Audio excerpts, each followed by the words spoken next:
সামনের ফার্মেসির কাছে গিয়ে গাড়িটা দাঁড় করা, আর এই নে কিছু টাকা। এই টাকা দিয়ে ওই দোকান থেকে এক প্যাকেট কন্ডম নিয়ে আয়। নেহা ম্যাডামের এরকম কথা শুনে অবাক হয়ে যায়, পিছনের দিকে তাকিয়ে থাকি ড্যাব ড্যাব করে। তখনই নেহা ম্যাডাম আমাকে ধমকের সুরে বলে, কিরে, কি বলছি তোর কানে যাচ্ছে না? বললাম যে দোকানের সামনে গাড়িটা দাঁড় করা, আর টাকা নিয়ে গিয়ে ওই প্যাকেট কিনে নিয়ে আয়। নেহাকে আর কোনো প্রশ্ন না করে ফার্মেসির কাছে গাড়ি দাঁড় করাতে নেহার কাছ থেকে টাকা নিয়ে ফার্মেসি থেকে প্যাকেট কিনে নিয়ে নেহার হাতে গুজে দিয়ে গাড়ি স্টার্ট দিয়ে পুনরায় যেতে লাগে। ঠিক তখনই সামনে থাকা গ্লাসের দিকে তাকিয়ে নেহা ম্যাডামকে দেখে স্বাধীন অবাক হয়ে যায়। বুঝলাম না এনার আবার কি হলো। আমার দিকে তাকিয়ে বাঁকা হাসি দিচ্ছে, আবার ঠোঁট কামড়াচ্ছে।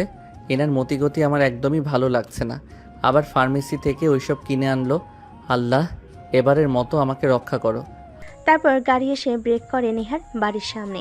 গাড়ি থেকে নেমে নেহা বাড়ির ভিতর প্রবেশ করতে নিয়ে পেছনের দিকে এসে স্বাধীনকে বলে, শোন, রাত 12টার সময় আমার রুমে যাবি। যদি না যাস তাহলে কিন্তু তোর খবর আছে, তোর চাকরি থেকে বের করে দেব। আর আমি এটা ভালো করেই জানি যে তোদের সংসার চলে তোর এই চাকরি দিয়ে। যদি তোর চাকরি চলে যায় তাহলে তোর পরিবারকে নিয়ে তোকে পথে নামতে হবে। আচ্ছা ম্যাম, যাব। বাট আপনি এত রাতে আপনার রুমে ডাকছেন কেন? সেটা না হয় তুই রাতেই আমার রুমে আসলে জানতে পারবি। কথাটা বলে নেহা চলে যায় তার রুমে। কেন জানি স্বাধীনের তার বাবা মাকে দেখতে অনেক ইচ্ছে করে, তাই গাড়ি স্টার্ট দিয়ে পুনরায় তার বাসায় চলে যায়। বাসার সামনে গাড়ি রেখে ভেতরে প্রবেশ করতে দেখে তার মা রান্না করছে, পাশে তার ছোট বোন পড়ছে। মা দেখো, ভাইয়া এসেছে। ভাইয়া, তুমি আমার জন্য কি নিয়ে এসেছো? চকলেট নিয়ে আসো নাই? আমি আমার ছোট্ট পরিটার জন্য কখনো চকলেট আনতে ভুলে যাই নাকি? এই নাও চকলেট। আর হ্যাঁ, একদমই বেশি খাবে না। আজকে একটা খাবে, কালকে একটা, না হলে দাঁতে কিন্তু পোকা লাগবে। বাবা রে, এই অল্প বয়সে তুই সংসারের হাল ধরেছিস।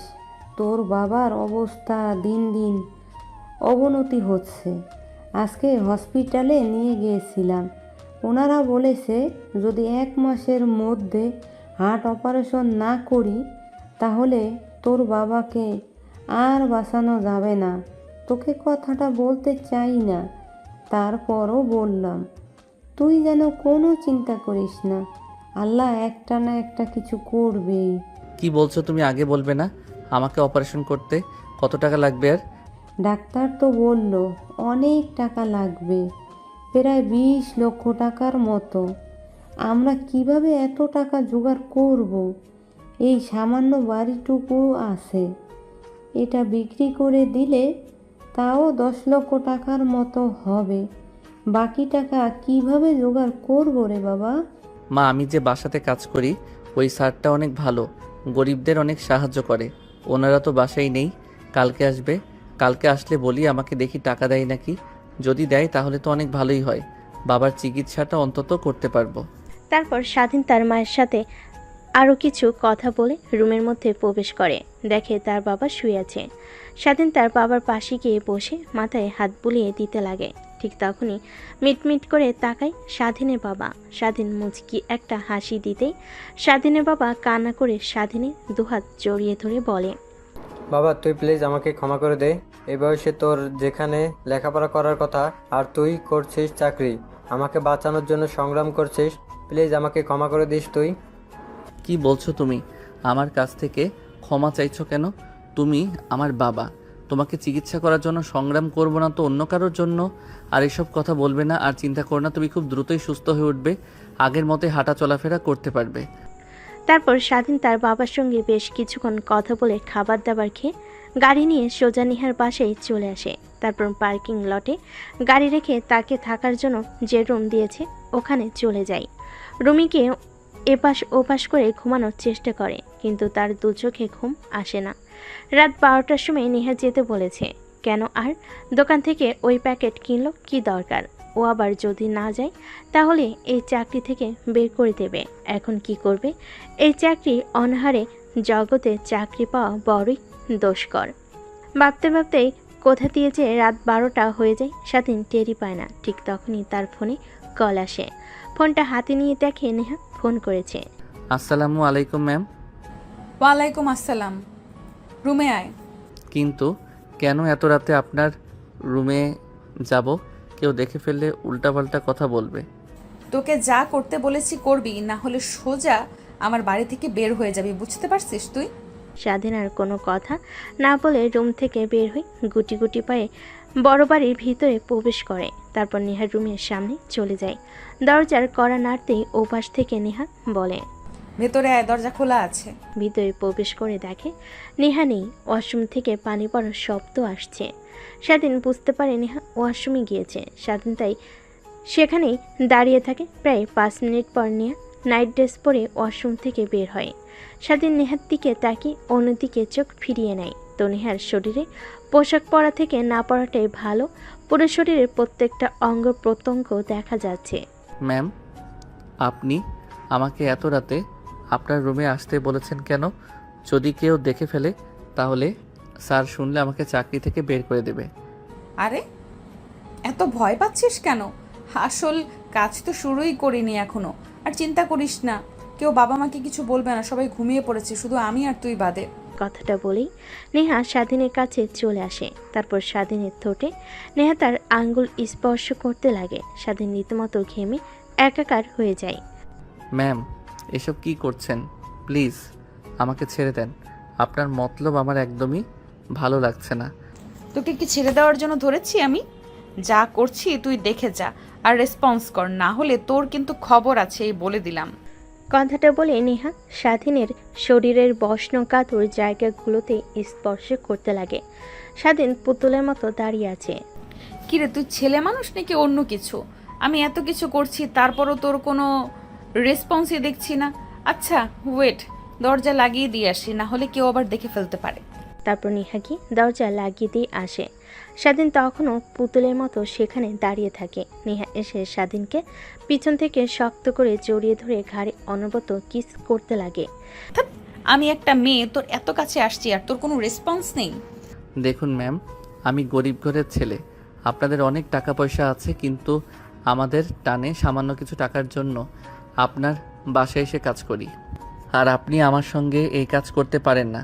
স্যার ম্যাডাম আমাকে অনেক বিশ্বাস করে, আমি তাদের বিশ্বাসের বড় ক্লাবে করতে চাই না। প্লিজ আমাকে ছেড়ে দেন, আমি আমার রুমে যাব। দেখ, একদম না বোঝার মতো কথা বলবি না। মজা তুইও নিলে আমিও নিলাম, বিনিময়ে তোকে কিছু টাকাও দিলাম, সমস্যা নেই। নেহা টাকার কথা বলতে স্বাধীনে মনে পড়ে যায় তার বাবাকে চিকিৎসা করানোর জন্য অনেক টাকার প্রয়োজন। নেহাকে বলবে নাকি চিন্তা করতে থাকে।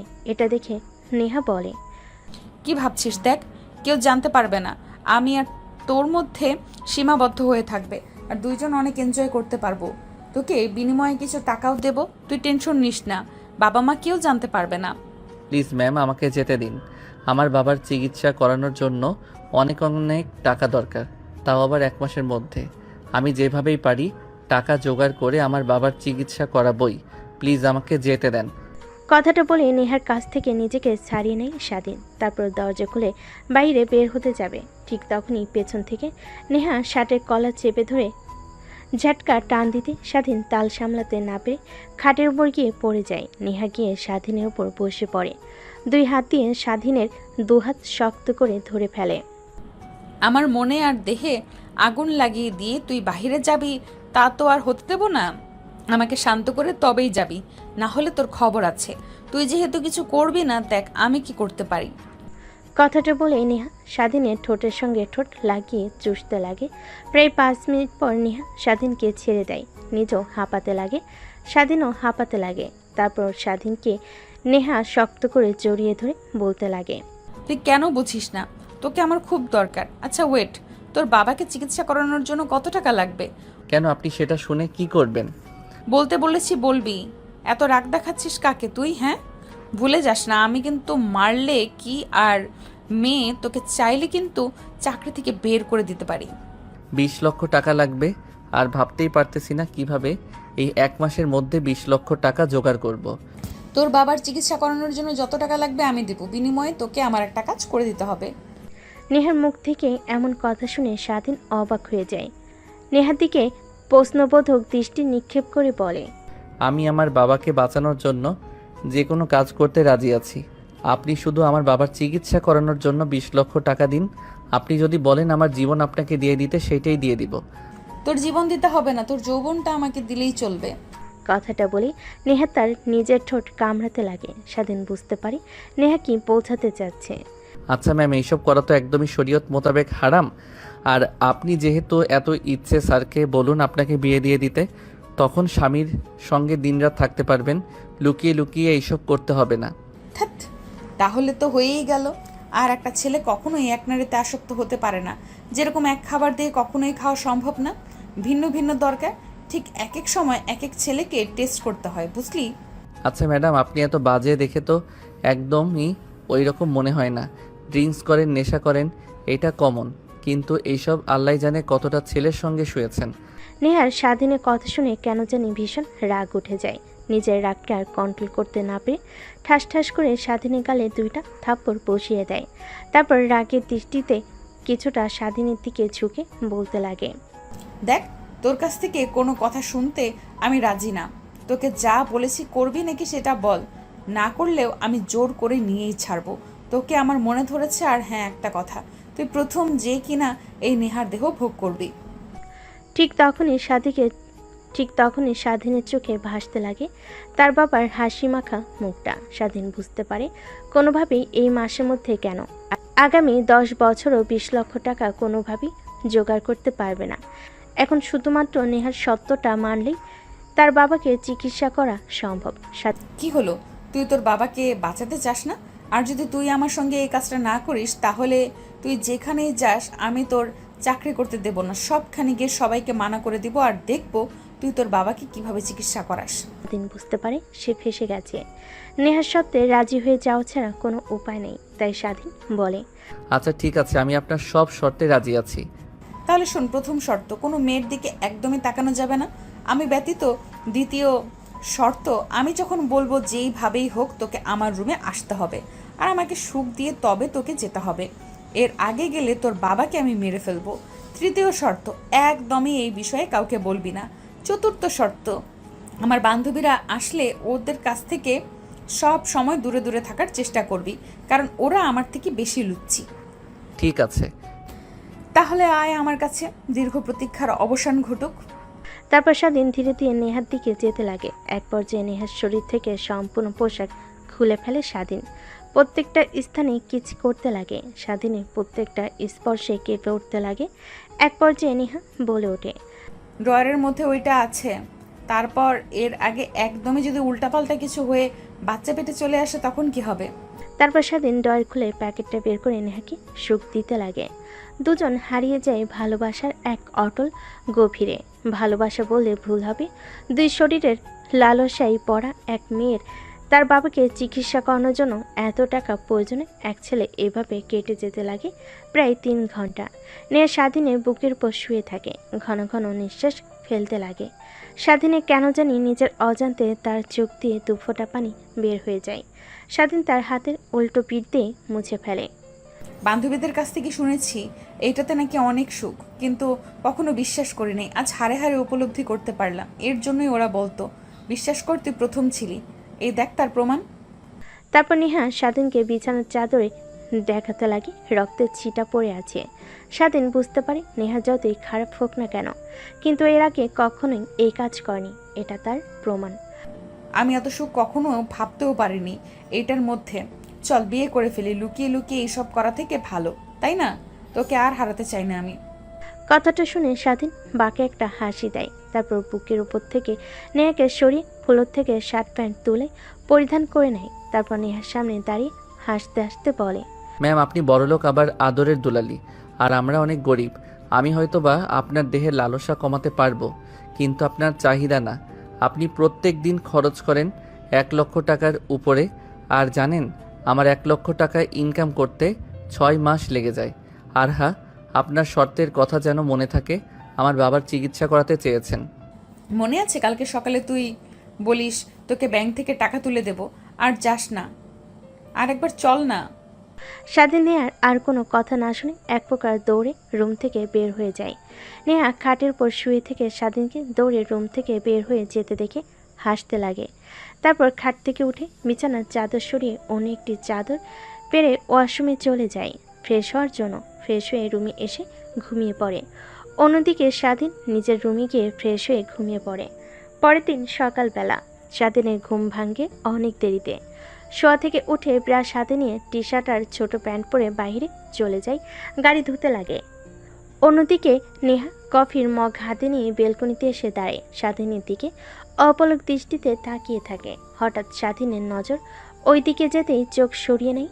গাড়ি পরিষ্কার করে রুমে চলে আসে, ফ্রেশ হয়ে পোশাক পরিবর্তন করে বাইরে গাড়িতে বসে অপেক্ষা করতে লাগে, কারণ একটু পর নেহা কলেজে যাবে।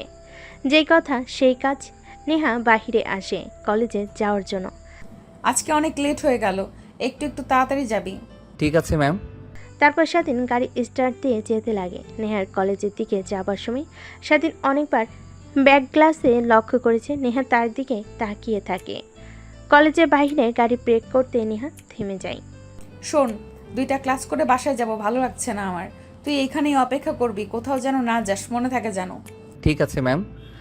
তারপর নেহা কলেজের ভিতর প্রবেশ করে। স্বাধীন সকালে না খাওয়াই অনেক ক্ষুধা লাগে, পাশে থাকা একটা দোকানে গিয়ে কলা পাউরুটি কিনে খেতে লাগে।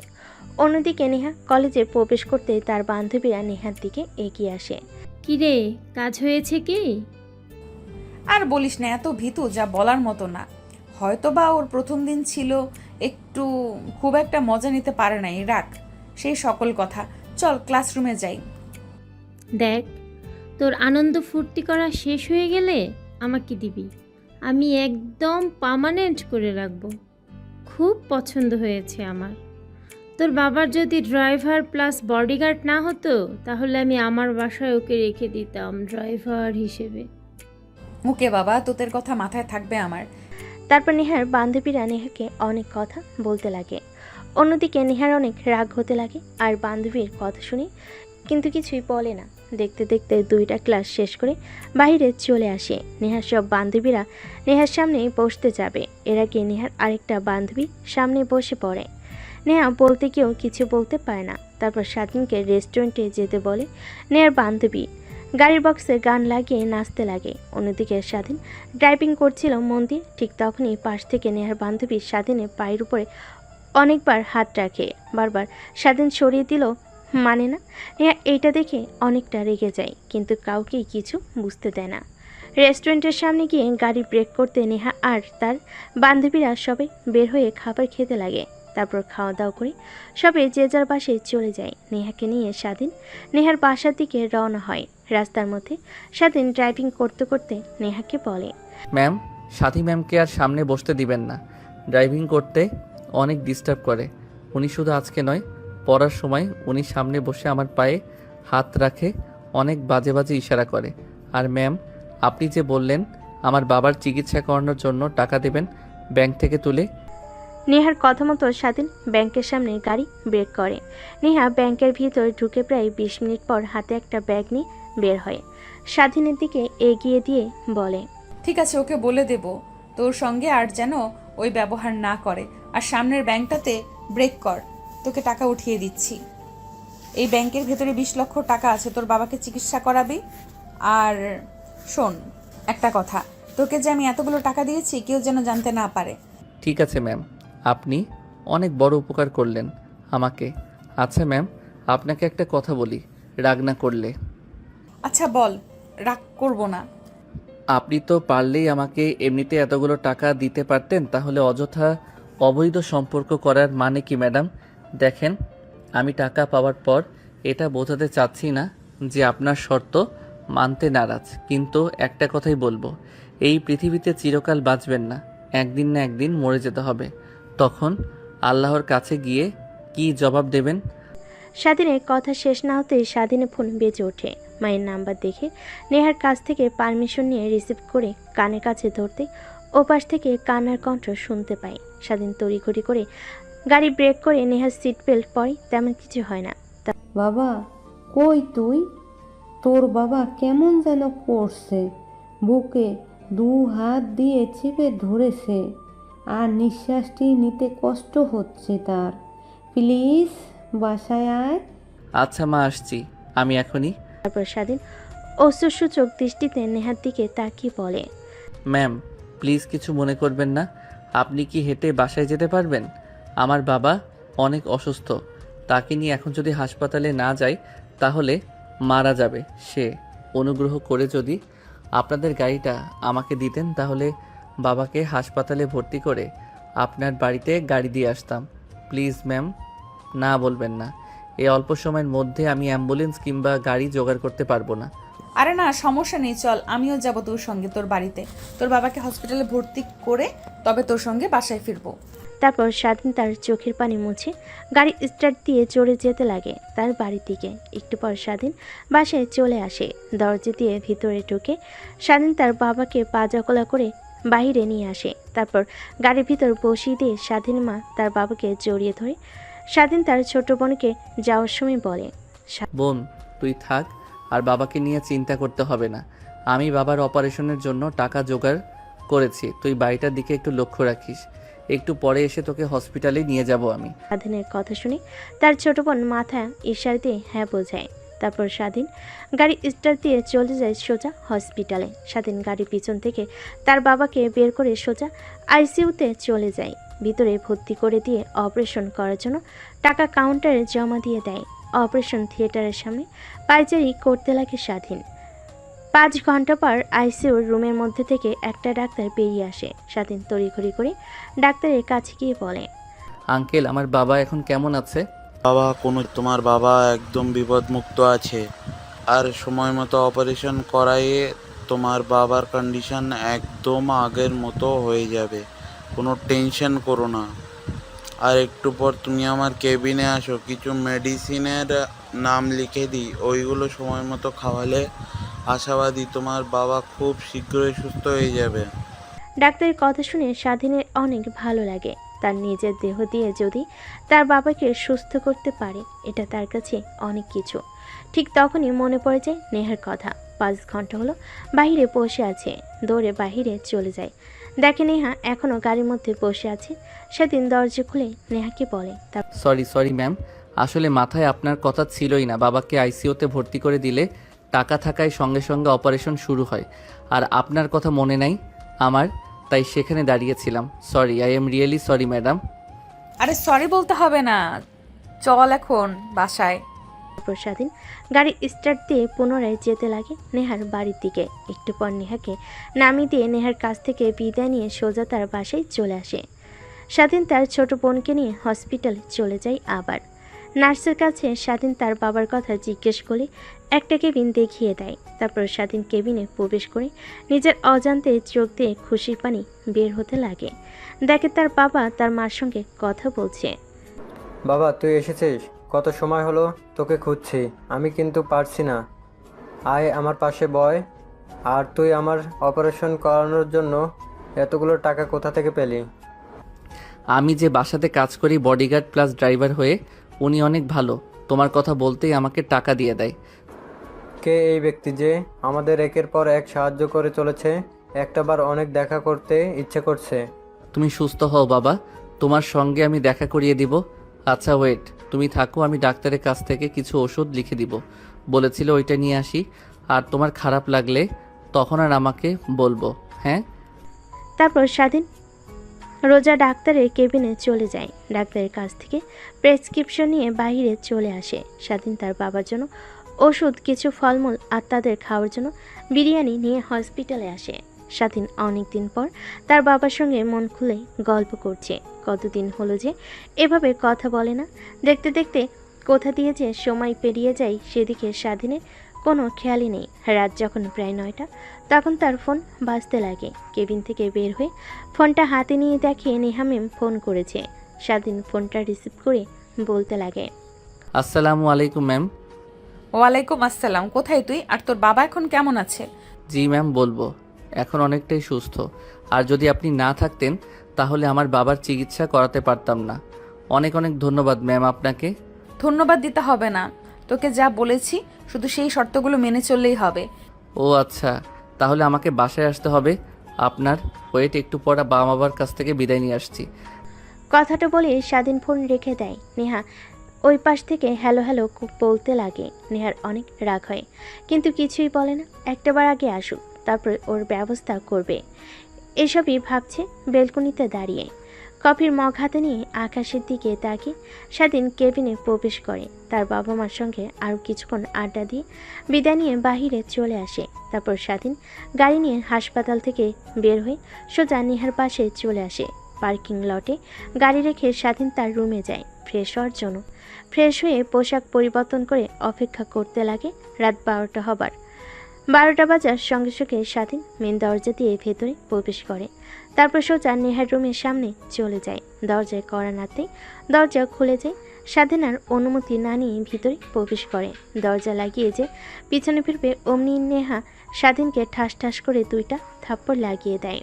এই জন্যই তোর মতো ছোট লোকের বাচ্চাদের মাথায় তুলতে চাইনি। সামান্য ছাড় দিছি আর মাথায় উঠে বসছিস, তাই না? আমার অনুমতি না নিয়ে তুই রুমে প্রবেশ করলি কেন? আর তোর সাহস কি করে হয় আমার কথা শেষ না হতেই ফোন রেখে যাস? কি ভাবছিস তুই? তোর সঙ্গে ভালো ব্যবহার করছি দেখে তুই পার পেয়ে যাবি? না মানে ম্যাম সরি, তখন ওইভাবে কথা বলার জন্য আর অনুমতি না নিয়ে আসার জন্য। হয়েছে, এখন আর তোর কোনো কথাই শুনতে চাচ্ছি না। আমি রুম থেকে বের হয়ে চলে যা। স্বাধীন মাটির দিকে তাকিয়েছিল, হঠাৎ নেহার দিকে তাকিয়ে দেখে ওই দিনের মতো পাতলা নাইট ড্রেস পরে আছে। ভিতরে সব কিছুই দেখা যাচ্ছে। কেন যেন স্বাধীনের অনেক লোভ হতে লাগলো। ধীরে ধীরে স্বাধীন নেশার ঘরে তলিয়ে যেতে লাগলো, যে নেশা নারীর। এই কুত্তার বাচ্চা, কি বলছি তোর কানে যাচ্ছে না? তোকে রুম থেকে চলে যেতে বলেছি, আবার আমার দিকে এইভাবে তাকিয়ে আছিস? তুই আমার কেনা গোলাম। এখন থেকে তোকে যখন যা বলবো তাই করবি, আমার পারমিশন মতো চলবি। তোকে কি ফোন করে আসতে বলেছি আমি? তুই আমার রুমে এসেছিস? নেহার কথাগুলো যেন স্বাধীনের কান অব্দি পৌঁছালো না। অবলোক দৃষ্টিতে তাকিয়ে থাকে নেহার দিকে। নেহা খানিকটা ভয় পেয়ে যায় স্বাধীনের তাকানো দেখে। স্বাধীনের কাছে এসে ঠাস ঠাস করে থাপ্পড় দিয়ে বলে, কি বলছি তোকে? তুই শুনতে পারছিস না নাকি? রুম থেকে বের হয়ে যা। নেহার কাছ থেকে থাপ্পড় পেয়ে নেহার কাছ থেকে থাপ্পড় খেয়ে স্বাধীন আরও রাগ উঠতে লাগে। তারপর সেখানে আর না দাঁড়িয়ে দরজার দিকে আসতে লাগে। দরজার কাছে এসে দরজা লাগিয়ে দেয়, কিন্তু সেটা বাড়ি থেকে না, ভেতর থেকে। নেহা গিয়ে সোফায় বসে পড়ে। সামনের দিকে তাকাতেই অবাক হয়ে যায়। কিরে, তোকে কি বললাম তোর কানে যায়নি? বললাম রুম থেকে চলে যা, এখনো দাঁড়িয়ে আছিস আবার আমার দিকে তাকিয়ে আছিস। নেহা অনবরত স্বাধীনকে উল্টাপাল্টা কথা বলেই চলেছে, কিন্তু স্বাধীন নেহার কথায় কোনো পাত্তা দেয় না। তারপর নেহার দিকে গুটি গুটি পায়ে এগিয়ে আসতে লাগে।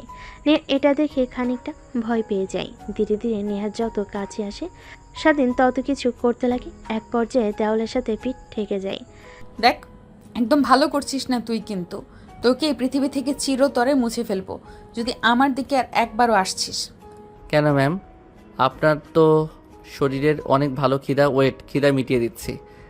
নেহা কোনো কিছু বুঝতে না পেরে পাশে থাকা টি টেবিলের উপরে থাকা ল্যাম্পপোস্টটা স্বাধীনের দিকে ছুঁড়ে মারে। স্বাধীন হাত দিয়ে ধরে ফ্লোরে রেখে দেয়। অনবরত নেহার দিকে এগিয়ে যেতে লাগে। এক পর্যায়ে নেহার কাছে এসে স্বাধীন নেহার দুহাত শক্ত করে মুখ বন্ধ করে নেয়। দেখ, তুই কিন্তু তোর লিমিট ক্রস করছিস, ভালো হবে না কিন্তু, এই বলে দিলাম। ছেড়ে দে আমাকে, না হলে তোর বাবাকে, তোর পরিবারকে আর তোকে মেরে ফেলবো কিন্তু আমি। আমার ভালো রূপ দেখেছিস, কিন্তু ভয়ঙ্কর রূপ দেখিসনি। নেহার কথার কোনো জবাব না দিয়ে স্বাধীন অনবরত নেহার শরীরে স্পর্শ করতে লাগে। স্বাধীনের প্রত্যেকটা স্পর্শে নেহা কেমন যেন শিহরণ হতে লাগলো। এক পর্যায়ে স্বাধীন নেহাকে কিস করতে লাগে। প্রথমে নেহা বাধা দিলেও পরে নেহার বাধা দেয় না, স্বাধীনের সঙ্গে রেসপন্স করে। তারপর নেহাকে খাটের উপর ফেলে দেয়। নেহার শরীর থেকে এক এক করে পোশাক খুলতে লাগে। আজ স্বাধীনের দিকে তাকিয়ে ভাবতে লাগে, এর আবার কি হলো যে কিনা আমার কথার উপরে কখনো কথা বলেনি, যখন যা করতে বলেছি তাই করেছে। আজ এই ভয়ঙ্কর রূপ ধারণ করেছে। এর হাত থেকে বাঁচা তো দুষ্কর হয়ে যাবে। এমন কি করে ফেলেছি আমি ওকে? তারপর স্বাধীন ও নেহাকে শক্ত করে জড়িয়ে ধরে নিমিষেই দুজন হারিয়ে যায় ভালোবাসার এক অতল গভীরে। প্রথমে নেহা বাধা দিলেও পরবর্তীতে আর বাধা দেয় না। পরের দিন সকালবেলা নেহা নিজেকে আবিষ্কার করে স্বাধীনের বুকে। নেহার কেন যেন অনেক ভালো লাগা কাজ করে। শোয়া থেকে না উঠে স্বাধীনকে শক্ত করে জড়িয়ে ধরে আবার ঘুমিয়ে পড়ে। অন্যদিকে স্বাধীনের ঘুম ভাঙতে নেহাকে তার শরীর ওপর থেকে সরিয়ে স্বাধীন সোজা তার রুমে চলে আসে আর ভাবতে লাগে, দেখ, কালকে আমার কি হয়েছিল নেহা ম্যামের সঙ্গে একদমই কাজটা ঠিক করা হয়নি। ও নিজের রাগী ওনার পারমিশন না নিয়ে ওনার সঙ্গে জোর জবরদস্তি করেছি। উনি যদি আমার কিংবা আমার পরিবারের কোনো ক্ষতি করে তখন কি হবে? না, ম্যামের কাছ থেকে ক্ষমা চাইতে হবে, না হলে উনি আবার যে কোনো সময় রেগে আমার পরিবারের উপর কিংবা আমার উপরে আক্রমণ করতে পারে। তারপর স্বাধীন ওয়াশরুমে চলে যায়, ফ্রেশ হয়ে গোসল করে বাইরে চলে আসে। বাইরে এসে গাড়ি পরিষ্কার করতে লাগে। প্রত্যেক দিনে নাই নেহা কফির মগ নিয়ে বাইরে এসে দাঁড়িয়ে স্বাধীনের দিকে তাকিয়ে থাকে। অবশ্য এই তাকিয়ে থাকায় নেহাকে স্বাধীনের প্রতি দুর্বল করে তুলেছে। স্বাধীন দেখেও না দেখার ভান করে গাড়ি পরিষ্কার করতে লাগে। তারপর রুমে গিয়ে ফ্রেশ হয়ে সোজা নেহার রুমের সামনে গিয়ে দরজা কড়া নাড়তে লাগে। নেহা দরজা খুলে স্বাধীনকে দেখতে পেয়ে খানিকটা অবাক হয়ে যায়। কিরে, তুই এখানে এত সকালে? কিছু কি হয়েছে? তোর বাবার চিকিৎসার জন্য আরও টাকা লাগবে নাকি? না ম্যাম, আই এম সরি। আসলে আপনার সঙ্গে রাতে অনেক জোর জবরদস্তি করে ফেলেছি। আমি নিজের মধ্যে ছিলাম না, কেমন যেন হয়ে গিয়েছিলাম। প্লিজ আমাকে ক্ষমা করে দিন। আরে না, আমি কিছুই মনে করিনি, বিশ্বাস কর। প্রথম দিনের থেকে তুই আমার সঙ্গে জোর করে যে করেছিস, ওই দিন আরও বেশি মজা পেয়েছি, তাই তো কিছু মনে করিনি। আর একটু পর আমি বের হব, আমার এক বান্ধবীর বাসায় যাব। আমাকে নামিয়ে দিয়ে তুই তোর বাবার কাছে চলে যাস। অবশ্য কালকে তোকে ওইভাবে কথাটা না বললেও পারতাম। তোর জায়গায় আমি থাকলে ঠিক একই কাজ করতাম। তারপর নেহার কাছ থেকে স্বাধীন নিচে চলে আসে, গাড়িতে বসে অপেক্ষা করতে লাগে। নেহার আসার প্রায় 5 মিনিট পর নেহা এসে গাড়িতে উঠে পড়ে। তারপর স্বাধীনকে অ্যাড্রেস বলতে সেই দিকে যেতে লাগে। অবশ্য নেহার সব বান্ধবীদের বাসা স্বাধীনের চেনা আছে। এক পর্যায়ে নেহার দেওয়া অ্যাড্রেস অনুযায়ী স্বাধীন গিয়ে গাড়ি দাঁড় করায়। নেহা গাড়ি থেকে বের হয়ে স্বাধীনকে বলে, যা, আর আমি যখন ফোন করব তখন এই লোকেশনে আবার চলে আসবি। তারপর স্বাধীন গাড়ি স্টার্ট দিয়ে চলে যায় হসপিটালে তার বাবার কাছে। অন্যদিকে নেহা তার বান্ধবীর বাসে গিয়ে বান্ধবীদের সঙ্গে আনন্দ করতে লাগে। ঠিক তখনই নেহার বান্ধবী নেহাকে বলে, কিরে, তোর কেনা গোলামের কি খবর? আজকে তো বাইরে তোর জন্য অপেক্ষা করতে দেখছি না, কই গিয়েছে? আরে, তোকে ফোন করে বললাম না ওর বাবার চিকিৎসার জন্য টাকা লাগবে 20 লাখ, আমি ওটা দিয়েছি। আর ওকে বলেছি আমি যখন যা বলবো তখন সে করবে। এতে ছেলেটাও রাজি হয়ে গিয়েছে। একটা কথা কি জানিস, ছেলেটার মধ্যে কিছু তো একটা আছেই। কেন জানি দিন দিন ওর প্রতি দুর্বল হয়ে যাচ্ছি। আগে ওকে দেখলে অনেক রাগ হতো আমার, কিন্তু এখন ওকে না দেখলে কেমন যেন লাগে। মনে হয় এক নজর না দেখতে পারলে আমার বুকটা ফেটে যায়। আরে মামা, বুঝতে পারছিস না? এইটাই তো ভালোবাসার প্রথম ধাপ। তার মানে তুই ওই ছেলেটাকে ভালোবেসে ফেলেছিস? আমি আবারও ভালোবাসা অসম্ভব। জীবনে একজনকেই ভালোবেসে অনেক কষ্ট পেয়েছি, দ্বিতীয়বার পেতে চাই না আমি। এর থেকে এইভাবেই দিব্যি চলে যাব। আরে, যার জন্য আশা, কই ওকে আসতে বলিসনি? ওর সারপ্রাইজগুলো রেডি করে চল। আসলে নেহার বান্ধবীর জন্মদিন আজ, তাই তাকে সারপ্রাইজ দেওয়ার জন্য সবাই মিলে নেহার এক বান্ধবীর বাসায় এসেছে, সব কিছু রেডি করছে। অন্যদিকে স্বাধীন হসপিটালে গিয়ে তার বাবা মা আর বোনের সঙ্গে কথা বলতে লাগে। এইভাবে অনেকটা সময় পার হয়ে যায়। অন্যদিকে নেহা তার বান্ধবীদের সঙ্গে কেক কেটে আনন্দ করতে লাগে। এক পর্যায়ে নেহা সব বান্ধবীরা মিলে ট্রুথ আর ডেয়ার গেমস খেলতে লাগে। এভাবে পেরিয়ে যায় অনেকটা সময়। দেখতে দেখতে বিকেল হয়ে যায়। ঠিক তখনই নেহার ফোনে কল আসে। মা, কোথায় তুই? বিকেল হয়ে গেছে, এখনো বাসায় আসছিস না যে? আগে বলো, তোমরা কোথায়? বাসায় এসেছো কি? হ্যাঁ, আমি আর তোর মা তো গ্রাম থেকে বাসায় চলে এসেছি। সকালে আসার পর থেকেই তোকে দেখছি না, এত বেলা হয়ে গেল তাও বাসায় ফিরছিস না। কোথায় আছিস তুই? জলদি বাসায় ফিরে আয়, কতদিন হলো তোকে দেখি না। আচ্ছা, তুমি একটু ওয়েট করো, আমি আসছি। একটা বান্ধবীর বাসায় আছি। তারপর নেহা ফোন রেখে দেয়, স্বাধীনকে ফোন করে আসার জন্য। একটু পর স্বাধীন চলে আসে। তারপর নেহাকে নিয়ে বাসায় চলে আসে। নেহা তার বাবা মাকে দেখলে দৌড়ে এসে জড়িয়ে ধরে। অনেক দিন হলো দেখা হয় না। গ্রামে ঘুরতে গিয়েছিল তার মা বাবা, কিন্তু নেহার গ্রাম পছন্দ হয় না। আর কলেজে কিছুদিন পর এক্সাম, তাই থেকে যায় শহরে। জানিস তোর নানু ভাই, দাদু ভাই, নানি দাদি কত তোকে মিস করছে। প্রত্যেক দিন তোর কথা বলেছে, তোর সঙ্গে কত কথা বলার চেষ্টা করছে, কিন্তু গ্রামে নেটওয়ার্কের সমস্যা, তোকে ফোন করতে পারিনি আমি। তুমি সবাইকে ঢাকায় নিয়ে আসলেই তো পারো, সবাই একসঙ্গে সপরিবারে থাকতাম। তুই ভেবেছিস বলিনি? কতবার করে বলছি কিন্তু কেউ ঢাকায় আসবে না, গ্রামে তাদের ভালো লাগে, গ্রামের মায়া ত্যাগ করতে পারে না। তাই আমিও আর কিছু বলি না। বাদ দে, কেমন আছিস তুই? একদম শুকিয়ে গিয়েছিস, ঠিকমতো খাওয়া দাওয়া করিসনি বুঝি চলে যাওয়ার পর থেকে। কি বলো বাবা তুমি? তারপর নেহা তার বাবার সঙ্গে কথা বলতে লাগে। স্বাধীন পাশে দাঁড়িয়ে থাকে। নেহার বাবার স্বাধীনের দিকে নজর যেতেই বলে, তা বাবা কেমন আছো তুমি? আমি যাওয়ার পর তুমি আমার মেয়েকে খেয়ালে রেখেছো এই তো ভালোভাবে? জি স্যার। পাশ থেকে নেহা আনমনি ভাবতে লাগে। তার বলতে বাবা।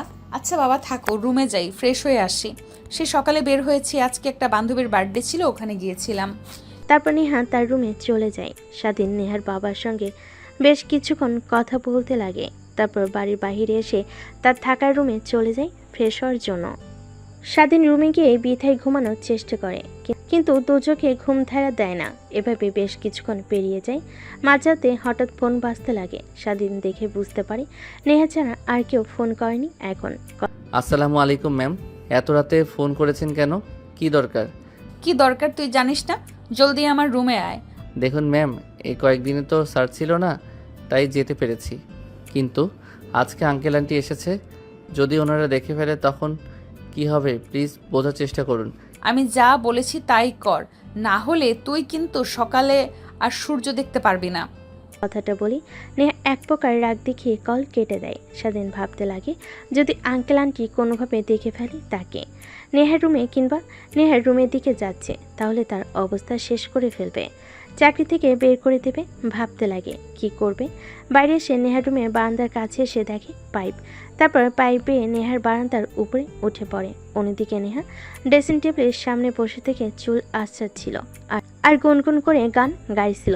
স্বাধীন বেলকনি থেকে নেহার দিকে অপলক দৃষ্টিতে তাকিয়ে থেকে ভাবতে লাগে কি অদ্ভুত চেহারা, মায়াবী তার চাহনি, কেন এই কাজ করতে হবে? সে চাইলেও তো হাজার আমার থেকে সুন্দর ছেলে তার পিছু পিছু ঘুরে তাদেরকে বিয়ে করে নিতে পারে, তারপরে আমাকে কেন? কতগুলো ভাবতে ভাবতে নেহার কোমরের দিকে নজর যায়। অপলক দৃষ্টিতে তাকিয়ে থাকে। অন্যদিকে নেহা আয়নার দিকে তাকিয়ে স্বাধীনকে পিছনে দেখতে পায়। ভয় পেয়ে পিছনে তাকায়। কিরে তুই রুমের মধ্যে কখন আসলি? আর ব্যালকনিতে কেন, কিভাবে গেলি তুই? পাইপ বেয়ে উপরে উঠছি, না হলে যদি আঙ্কেল আন্টি দেখতে পেত তাহলে কি করতো আমার? এর জন্য দ্বিতীয় পন্থা।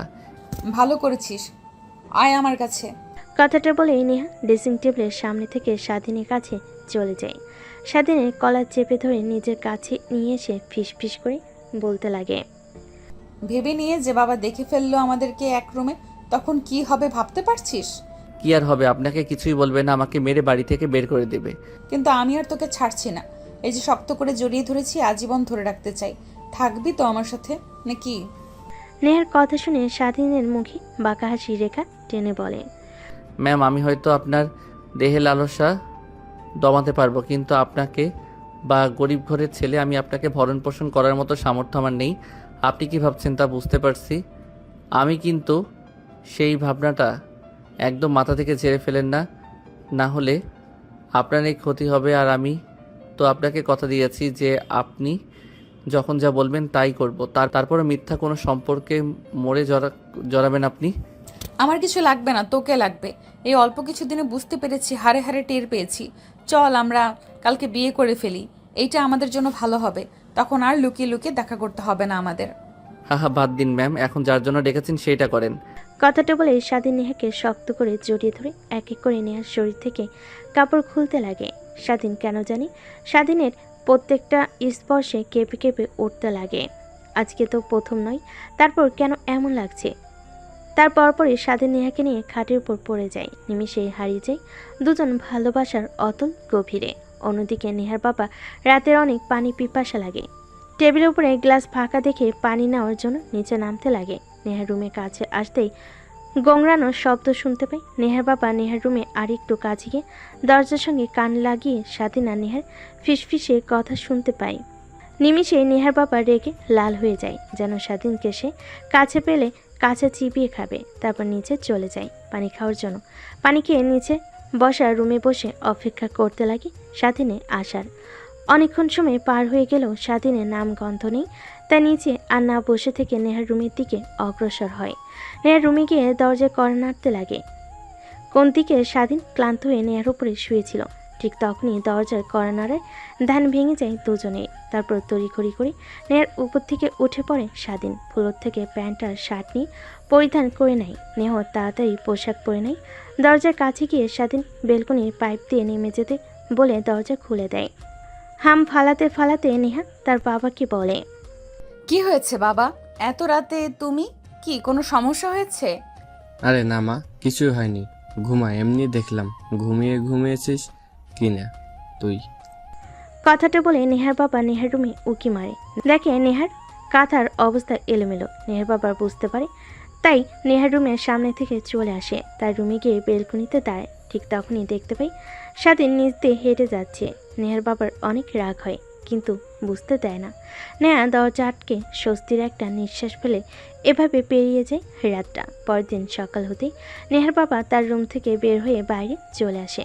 স্বাধীন গাড়ি পরিষ্কার করছিল। ঠিক তখনই পাশ থেকে নেহার বাবা পত্রিকা হাতে নিয়ে পড়তে পড়তে স্বাধীনকে উদ্দেশ্য করে বলে, একটা জিনিস কি, আমি ছোট থেকে কখনো কাউকে অবহেলা করিনি, সবাইকে ভালোবেসেছি। তোমাকে বিশ্বাস করে আমার বাড়িতে থাকতে দিয়েছি। একটা কথা মনে রাখবে, কখনো তোমার বিশ্বাসের অমর্যাদা করো না, তাহলে ওই দিনেই হবে তোমার শেষ দিন। কথাটা মনে রেখো। আর শুনলাম তোমার বাবা নাকি অসুস্থ, চিকিৎসা করানোর জন্য অনেক টাকা লাগবে। তুমি নাকি চিকিৎসা করিয়েছো, এত টাকা কোথা থেকে পেয়েছো তুমি? নেহার বাবার কথা শুনে স্বাধীন আমতা আমতা করে বলে, না মানে আঙ্কেল, মানে মানে করতে হবে না, যা সত্যি তাই বলো। আমি সত্যিকে অনেক ভালোবাসি, কিন্তু মিথ্যা কথা একদমই সহ্য করতে পারি না। মানে স্যার, নেহা ম্যামকে কথাটা বলতেই আমাকে টাকা দেয়, কিছু শর্ত দেয়, সেটা না বলি। সেই টাকা দিয়ে বাবার চিকিৎসা করেছি। নেহা ম্যাডাম বলেছে আমি এই বিষয়টা কাউকে যেন না বলি। আচ্ছা যাও, ঠিক আছে, আমি কাউকেই বলবো না। তারপর নেহার বাবা রুমের মধ্যে চলে যায়। ভাবতে লাগে স্বাধীনকে চাকরি থেকে বের করে দেবে কিনা। কিন্তু তখনই তার পরিবারের কথা মনে আসে। স্বাধীন একমাত্র পরিবার চালানোর জন্য টাকা উপার্জন করে, তাকে যদি বের করে দেয় তার পরিবার পথে এসে নামবে। এইসব ভাবতে লাগে। ঠিক তখনই নেহার মা পিছন থেকে বলেন, আসো, খাবার রেডি করছি। আর এমনিতেও ডাক দাও, খাবার খেয়ে যা, মেয়েটা এত বেলা অবধি ঘুমায়। তারপর নেহার বাবা নেহার রুমে কর্নারতে দরজা খুলে দেয়। দেখেন নেহা গোসল করে চুল শুকাচ্ছে। তারপর নেহা তার বাবার সঙ্গে কিছু কথা বলে নিচে চলে আসে খাবার খাওয়ার জন্য। টেবিলে বসে খাবার খাচ্ছিল। ঠিক তখনই নেহার বাবা বলতে লাগে, নেহা মা, তোর জন্য একটা বিয়ের সম্বন্ধ এসেছে, আমি রাজি হয়েছি। আমার বন্ধুর ছেলে বিদেশ থেকে লেখাপড়া করে বাংলাদেশে এসেছে, অনেক শিক্ষিত আর ভদ্র একটা ছেলে। আমি কথা বলেছি ছেলেটার সঙ্গে, অনেক ভালো লেগেছে আমার। বিকেলে ওনারা বাসায় আসবে তোকে দেখার জন্য। বাবা কি বলছো এগুলো? তুমি না বললে যে আমার মনে যখন চায় তখন বিয়ে শাদীর বিষয় নিয়ে কথা বলবে? আমি এখন বিয়ে করতে চাচ্ছি না, লেখাপড়া শেষ করব তারপর। তুমি কেন এখন বিয়ের কথা আনছো? আর সামনের মাসে তো আমার এক্সাম শুরু হবে, তাহলে এই সপ্তাহ থাকা এখন আর হচ্ছে না। দেখ, আমি আমার বন্ধুকে কথা দিয়েছিলাম যে তার ছেলে বিদেশ থেকে আসলে তোর আর ছেলেটার সঙ্গে বিয়ে দিয়ে দেবো। তাই আর বেশি দিন অপেক্ষা করতে চাচ্ছি না। আমার বন্ধুর বাড়ি থেকে তোদের কলেজ অনেক কাছে, তোর কোনো অসুবিধা হবে না। কিন্তু আমি এখন বিয়ে করব না, সাফ সাফ বলে দিলাম। তারপরেও যদি তোমরা এই বিষয়টা নিয়ে সামনে এগো তাহলে আমাকে হারিয়ে ফেলবে তোমরা। কথাটা বলে নেহা খাবারের প্লেট ফ্লোরে ছুঁড়ে মারে। তারপর খাবারের টেবিল থেকে উঠে তার রুমে চলে যায়। নেহার মা নেহার বাবাকে উদ্দেশ্য করে বলে, কি হয়েছে তোমার? নেহাকে বিয়ে দিয়ে দেওয়ার জন্য এত উঠে পড়ে লেগেছো কেন? মেয়েটা তো এখনো অনেক ছোট, সবেমাত্র ইন্টার থার্ড ইয়ারে লেখাপড়া করছে। আর একটু লেখাপড়া করুক, আর একটু ম্যাচিওর হোক, সংসারের কিছুই বুঝবে না এখনো। তুমি তো তোমার মেয়ের দিকে কোনো নজর রাখো না, রাতে কি করে সে জানো? তারপর নেহার বাবা নেহার মাকে শুরু থেকে শেষ পর্যন্ত বলে তার মেয়ের কুকর্মের কথা। এখন বলো, এই বিষয়টা যদি বাইরে জানাজানি হয়ে যায় তাহলে আমাদের কি হবে? মান সম্মান ধুলে মিশে যাবে। সামান্য একটা বডিগার্ড হয়ে আমার মেয়ে, আমার বলতেও লজ্জা লাগে। স্বাধীনকে তো কখনো এরকম মনে করিনি। অনেক ভালো ছেলে, আমার সামনে আসলে সব সময় মাটির দিকে তাকিয়ে থাকতো। ওর নজরে কখনো আমি কুদৃষ্টি দেখিনি। কিন্তু কেন এমনটা করলো? এর মাঝে তোমার মেয়ের নিশ্চয়ই কোনো ষড়যন্ত্র আছে। না হলে ছেলেটাকে চাকরি থেকে বের করে দেওয়ার ভয় দেখিয়েছে, না হলে অন্য কিছু। স্বাধীনের বাবা অসুস্থ হয়তো বা ওনার চিকিৎসা করানোর জন্য টাকা দিয়ে স্বাধীনকে কিনে নিয়েছে।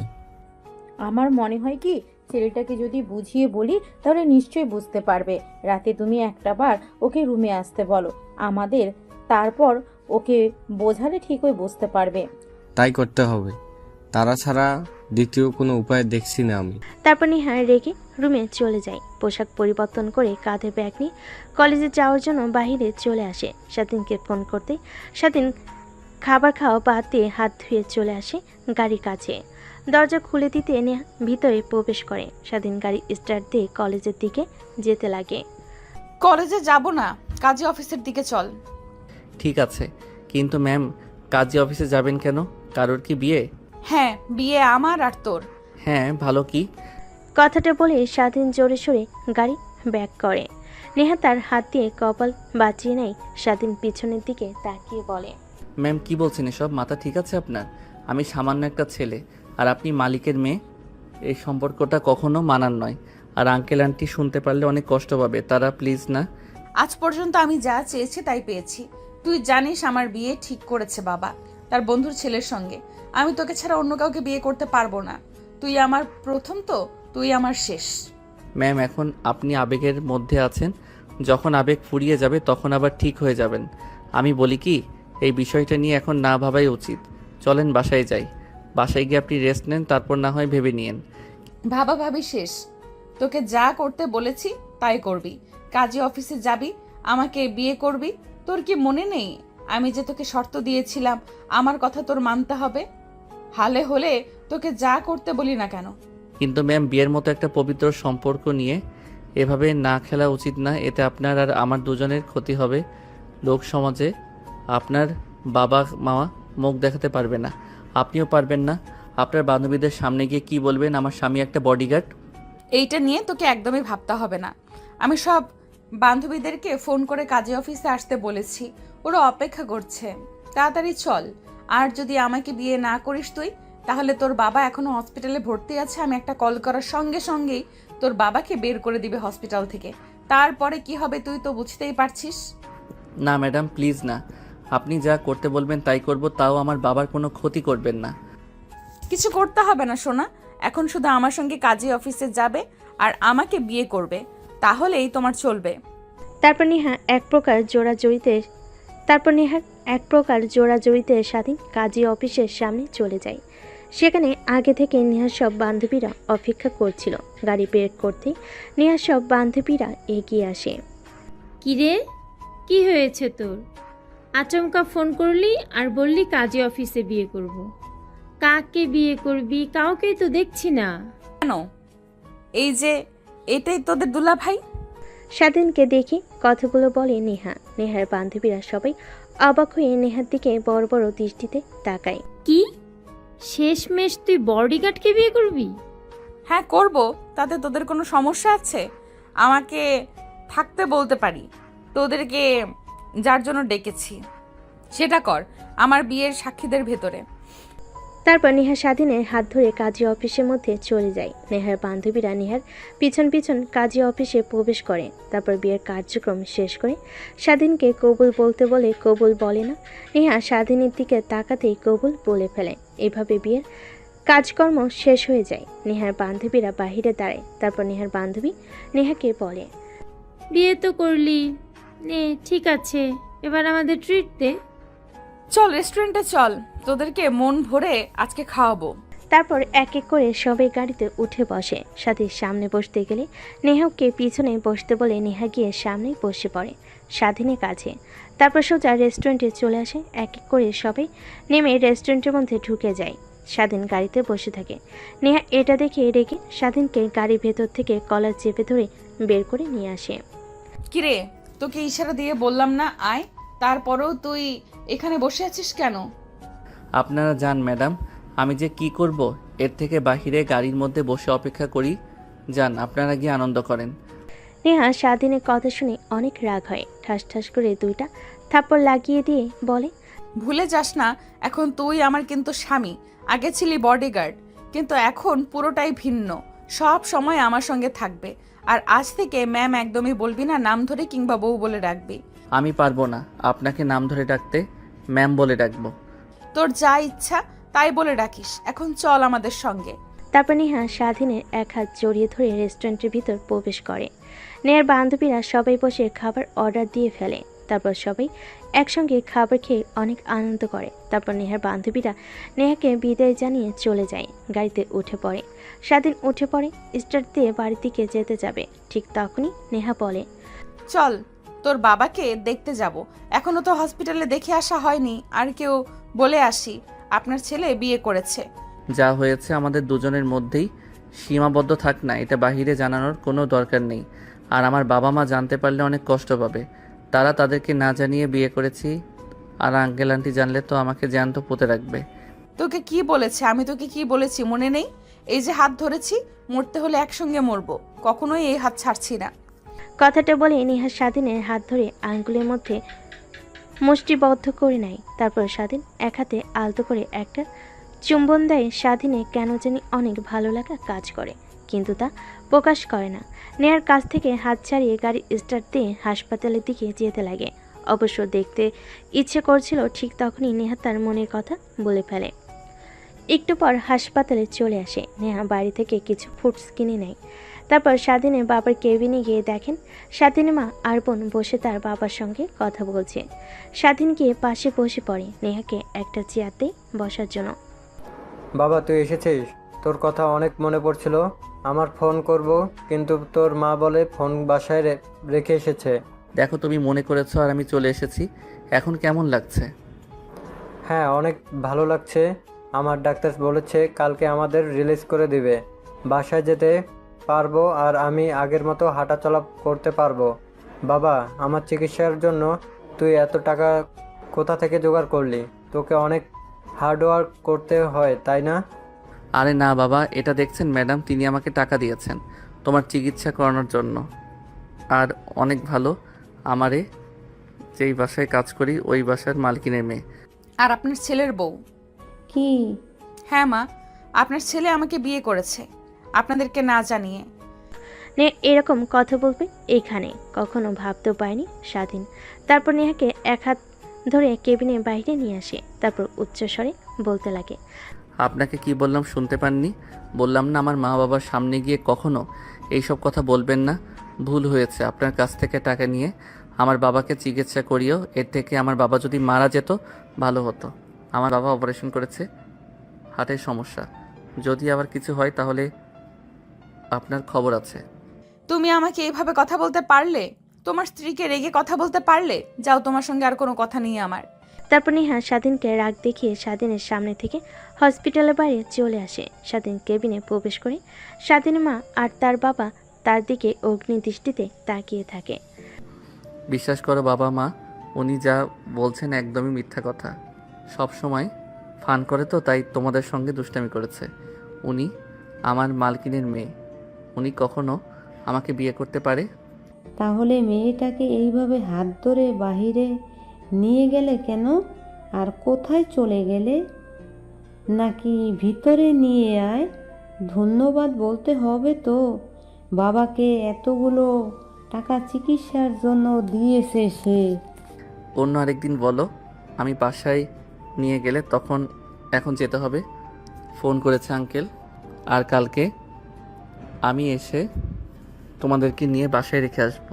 তারপর স্বাধীন তার মা বাবার কাছ থেকে বিদায় নিয়ে চলে আসে হসপিটালের বাইরে। এসে দেখে নেহা রাগ করে গাড়িতে বসে আছে। স্বাধীন গাড়ি স্টার্ট দিয়ে যেতে লাগে।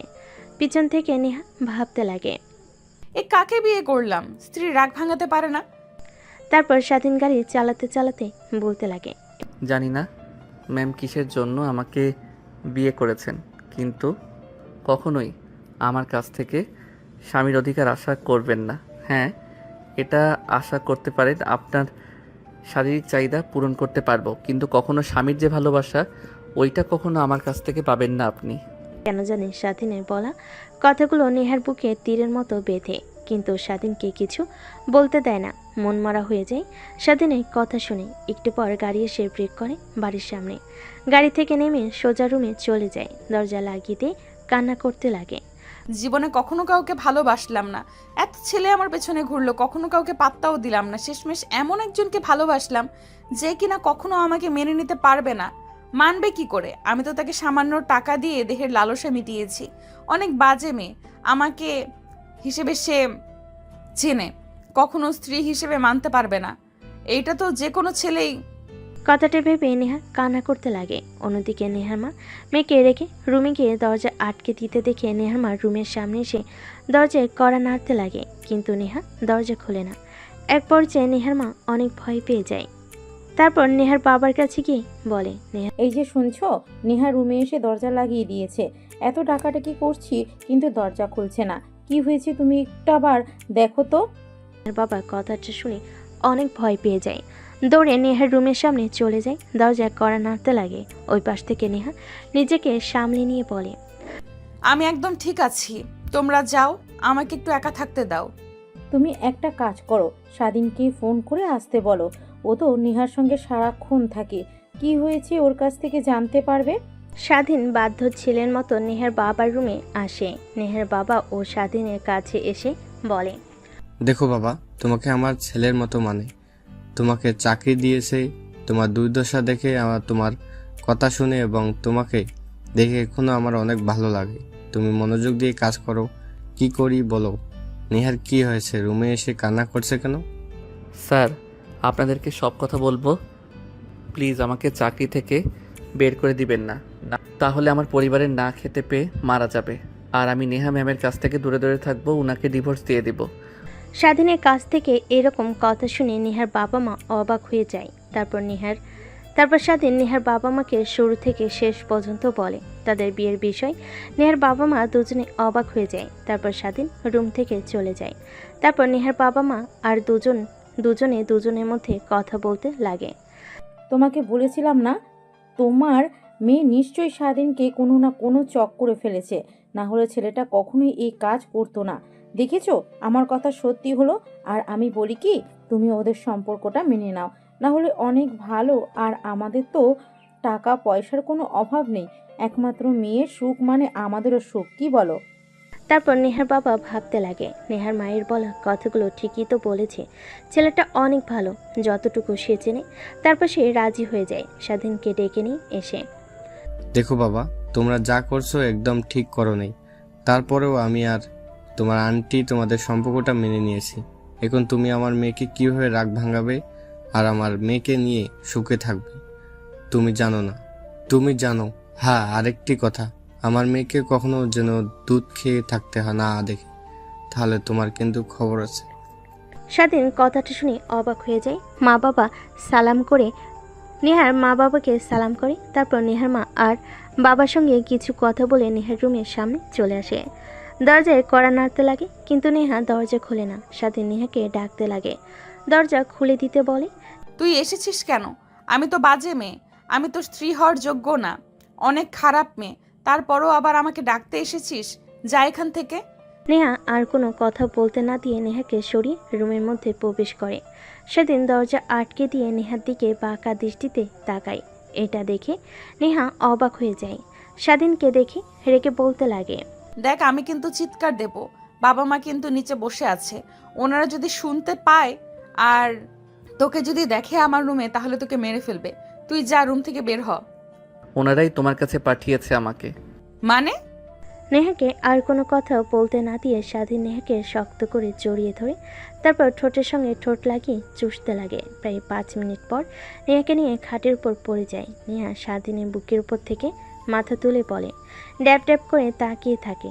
এটা দেখে স্বাধীন বলতে লাগে, আঙ্কেল আন্টিকে সব কথা বলে দিয়েছি, তারা প্রথমে অনেক রাগ হয়, হয়তোবা পরবর্তীতে তারা আমাদের সম্পর্কটা মেনে নেয়। আর আরেকটি কথা, তোমাকে অনেক অনেক ভালোবাসি সেই প্রথম থেকেই, কিন্তু কখনো বলতে পারিনি। আমার আর তোমার সম্পর্কের মধ্যে অনেকটা তফাৎ ছিল, কিন্তু এখন বলতে আর কোনো তফাৎ নেই। তার মানে তুমি আমাকে ভালোবাসতে, তাহলে প্রকাশ করনি কেন? ওই যে দুইজনের মধ্যে শক্ত একটা প্রাচীর ছিল, তাই কিছু বলতে পারিনি। তা এখন আমার বাবুর মায়ের কি রাগ ভাঙছে? না, ভাঙেনি। বাবুর মায়ের বাবু লাগবে, যত দ্রুত পারো বাবুর মাকে বাবু এনে দাও। কথাটা বলে স্বাধীনের বুকের মাঝে আর নেহা মুখ লুকায়। উপর থেকে সরিয়ে জড়িয়ে ধরে হারিয়ে যায় ভালোবাসার এক অতল গভীরে, যেখানে তারা বাবু প্রস্তুত করছে। আর জানতে হবে না আপনাদের, বিয়ে করেন তারপরে জানতে পারবেন।